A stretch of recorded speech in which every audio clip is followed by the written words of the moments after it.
Hello बच्चों, चलिए प्रश्न को पढ़ते हैं। चित्र में दिखाई गई परिस्थिति पर विचार करें। क्षैतिज रेखा के दोनों ओर बराबर दूरी पर S1 तथा S2 स्लिट रखे हैं। इन स्लिटों के बीच की दूरी d है, स्मॉल d है, तथा ये लैम्डा तरंगदैर्ध्य के एक वर्णी प्रकाश से प्रकाशित किए जा रहे हैं। स्लिटों से कैपिटल D दूरी पर एक पर्दा सिग्मा 1 रखा हुआ है, जिसमें क्षैतिज रेखा के स्थान पर स्लिट S3 तथा उससे Z दूरी पर ऊपर की ओर स्लिट S4 बनी है। इस पर्दे से D दूरी पर ही एक दूसरा पर्दा सिग्मा 2 है, जहां व्यतिकरण का पैटर्न देखा जाता है। सिग्मा 2 पर प्राप्त अधिकतम एवं न्यूनतम तीव्रता का अनुपात निकालें जब Z का मान लैम्डा D बटे स्मॉल d हो। तो हमें प्रश्न के साथ दिया गया चित्र है। ये लैम्डा तरंगदैर्ध्य का प्रकाश है, जिससे कि S1 और S2 ये दोनों स्लिट प्रकाशित हैं, जिनके बीच की दूरी d है। इनके मध्य बिंदु से क्षैतिज रेखा गई है, ये क्षैतिज रेखा। इसी रेखा पर एक स्लिट और है S3 आगे, कितनी दूरी पर? तो कैपिटल D दूरी पर। और इससे Z दूरी पर ऊपर एक दूसरा स्लिट है S4। S3 और S4 से आने वाली जो प्रकाश है वो दूसरे पर्दे, जो कि फिर से कैपिटल D दूरी पर है, पर व्यतिकरण पैटर्न बना रहे हैं।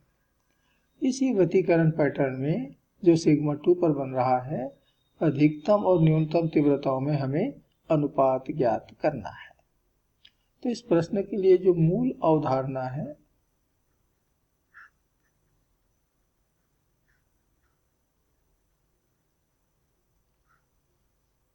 वह है व्यतिकरण पैटर्न में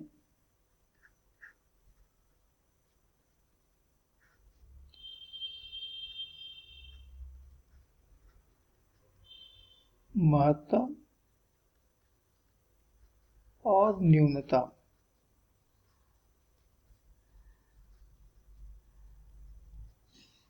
तीव्रताओं में अनुपात।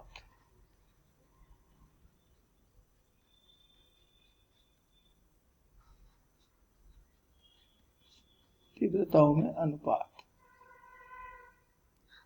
अब व्यतिकरण पैटर्न बन रहा है S3 और S4 से आने वाली तरंगों के द्वारा। तो S4 पर तो हम कह रहे हैं कि जो तीव्रता I3 है ये हमेशा I मैक्सिमम के बराबर होगा, क्योंकि ये S1 और S2 से समान दूरी पर है।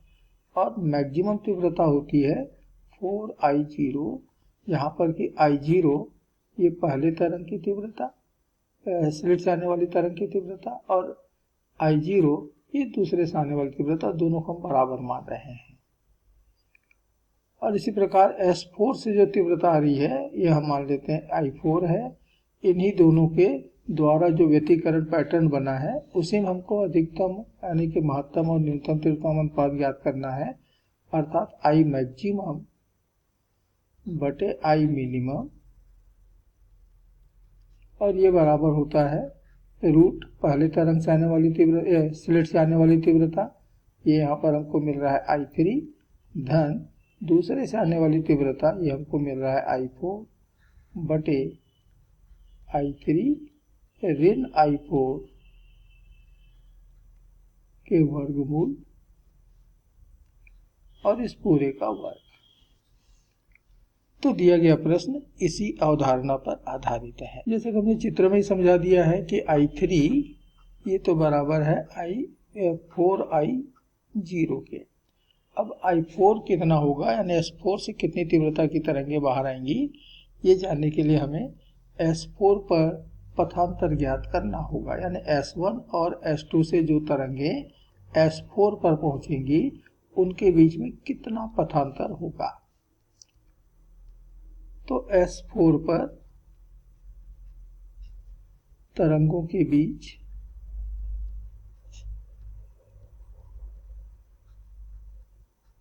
पथांतर, चलिए इसको हम डेल्टा x मानते हैं। तो ये होता है y d बटा d। y केंद्रीय बिंदु से उस बिंदु की दूरी है जहां हम पथांतर ज्ञात कर रहे हैं, तो केंद्रीय बिंदु तो हमारा S3 हो गया, और यहाँ से Z दूरी पर दूसरा बिंदु है S4, यहीं पर हमको पथांतर मालूम करना है, तो Y की जगह हो गया Z, D बटा कैपिटल T। अब इस Z का मान हमको प्रश्न में दिया हुआ है, तो हमें Z का मान दिया हुआ है, ये दिया हुआ है बराबर लैम्डा D बटा D, ये मान चलिए रख लेते हैं। तो Z की जगह रखा है लैम्डा D बटा D और हो गया गुणित D बटा D, तो कैपिटल D और स्मॉल d ये दोनों कट गए तो बराबर होगा लैम्डा। तो S4 स्लिट पर दोनों तरंगे जो S1 S2 से आ रहे हैं के बीच का पथांतर लैम्डा है। अब इस पथांतर से हम कलांतर ज्ञात करते हैं, तो उसके लिए हमको सूत्र मालूम है कि कलांतर बटा 2 पाई बराबर होता है पथांतर बटा लैम्डा।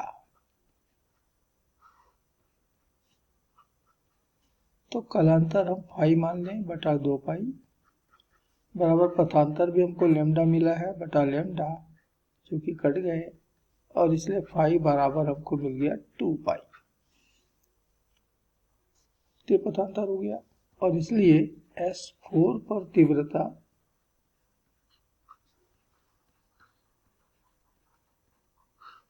I4 ये बराबर मिलता है I मैक्सिमम का cos स्क्वायर 5/2 गुना, ये सूत्र है।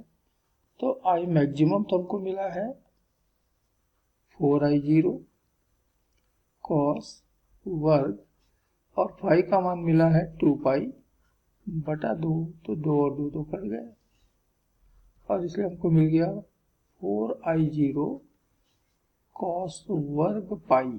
अब हमको मालूम है कि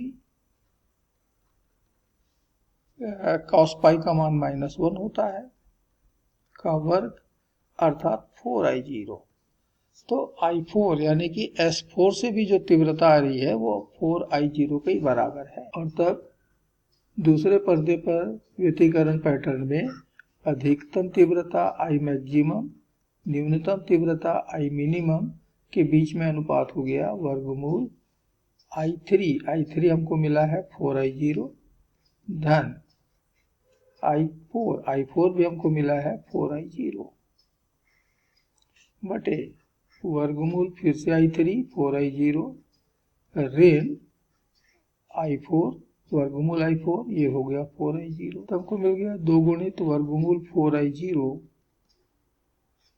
बटे 0 का वर्ग छूट गया, इसका वर्ग, तो यहाँ पर फिर से वर्ग हो गया। और हम देख रहे हैं कि किसी भी संख्या को हम शून्य से भाग दें तो भागफल तो अनंत आता है, अर्थात अनंत अनुपात में मिलेगा। इसका अर्थ ये हुआ कि I मैक्सिमम पर जो तीव्रता होगी वो तो जो भी होगा, लेकिन I मिनिमम में जो तीव्रता होगी यानी न्यूनतम तीव्रता जो होगी वो शून्य होगा, और शून्य है इसलिए अनुपात जो मिलेगा वो मिलेगा अनंत, और यही इस प्रश्न का उत्तर है।